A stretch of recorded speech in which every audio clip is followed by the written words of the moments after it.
다음은 코로나 얘기 좀 해보겠습니다. 어제 이 사장님들이죠. 사장님들의 집회가 있었습니다. 보겠습니다. 광화문에 모인 자영업자들 장사하면 죄인이냐.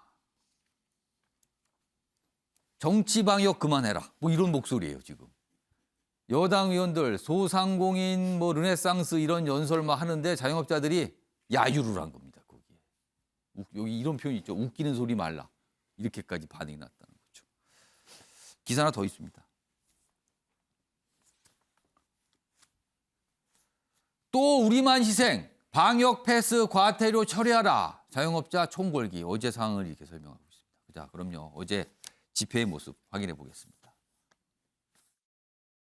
중증 환자를 20일로 제한한다고 하면은 뭐 정말 말 그대로 이제 거의 포기하고 이제 죽으라는 말인데 그 현장이 어떻게 돌아가는지를 생각도 안 하고 일반 중환자실도 이미 꽉 차 있는 상태고 그 중환자실을 또 차지하면 환자가 못 들어오게 되는 거고요.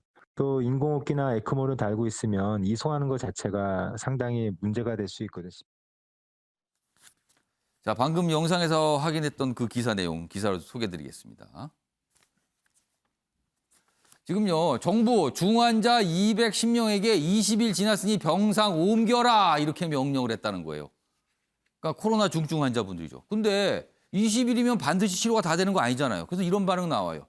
의료진은 거동이 힘든 분도 있는데 이렇게 옮기면 이거 어떡하는 겁니까? 그리고 환자분들 당연히 반발하겠죠. 근데 거부하면 100만 원 과태료입니다. 이렇게 알렸다는 겁니다. 이건 좀 문제가 있어 보입니다. 다음은요, 대만 상황 좀 짚어보겠습니다.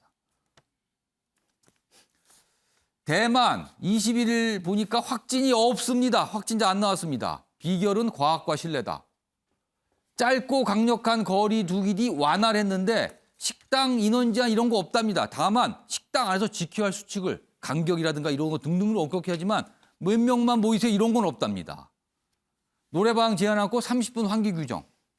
정부 신뢰 바탕한 자율방역 중점이다. 이렇게 돼 있습니다.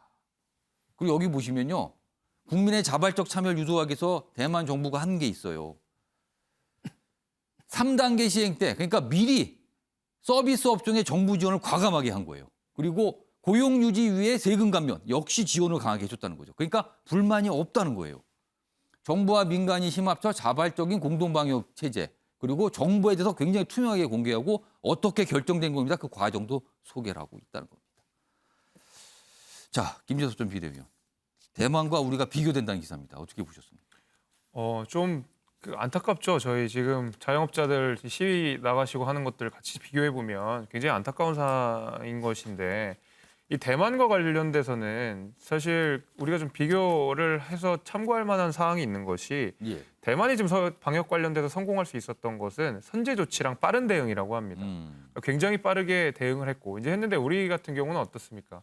사실 지난해 일이지만은 백신 확보에 관련돼서도 야당이 줄기차게 주장을 했었지만 굉장히 거기에 손 놓고 있다가 우리가 백신 확보 중요한 시기를 놓친 바가 있지 않습니까?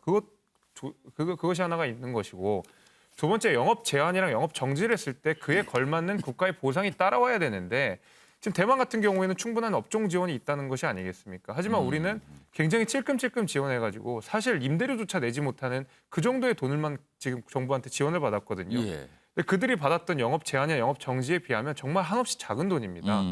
국가가 강하게 제한하는 거 할 수 있죠. 대신에 그만큼 충분한 보상이 있어야 되는데 우리는 그만큼 보상도 없으니까 당연히 국가가 해놓은 룰에 우리가 따라야 될 예. 어떤 필요성 같은 것들을 못 느끼게 된다. 뭐 그런 차이가 있을 것 같습니다.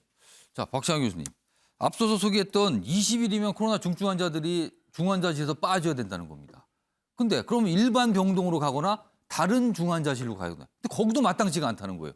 이거는 좀 조금 문제가 있어 보이는데요.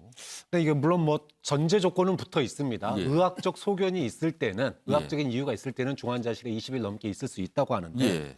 사람이 제일 서운할 때가 아플 때가 제일 서운합니다. 사실 제일 맘 아파요. 근데 아플 때 충분히 국가로부터 케어받고 있구나라고 하는 걸 느끼게 해줘야 되는데 예.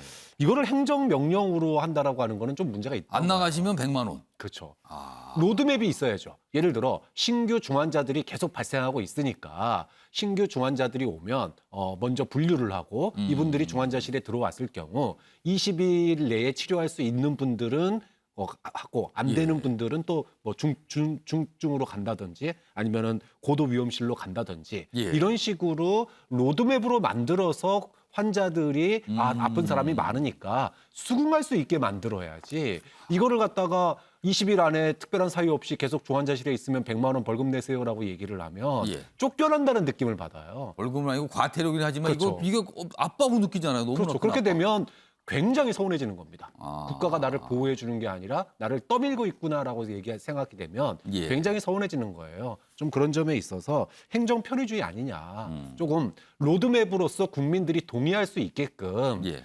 이야기를 만들어가는 게 좀 굉장히 필요하다고 봅니다. 사실은요, 뭔가 힘든 상황에 처할 때 그 힘든 상황도 힘들지만 더 힘들게 하는 거는요, 뭘 모를 때거든요. 설명을 안 해주면 더 힘들어지는 겁니다. 자, 우리 정부 과연 그걸 충실하게 하고 있는가 좀 고민을 해봐야 되는 것 같습니다. 자, 아침의 매일경제 오늘은 여기서 마무리하겠습니다. 시청해주신 여러분 고맙습니다.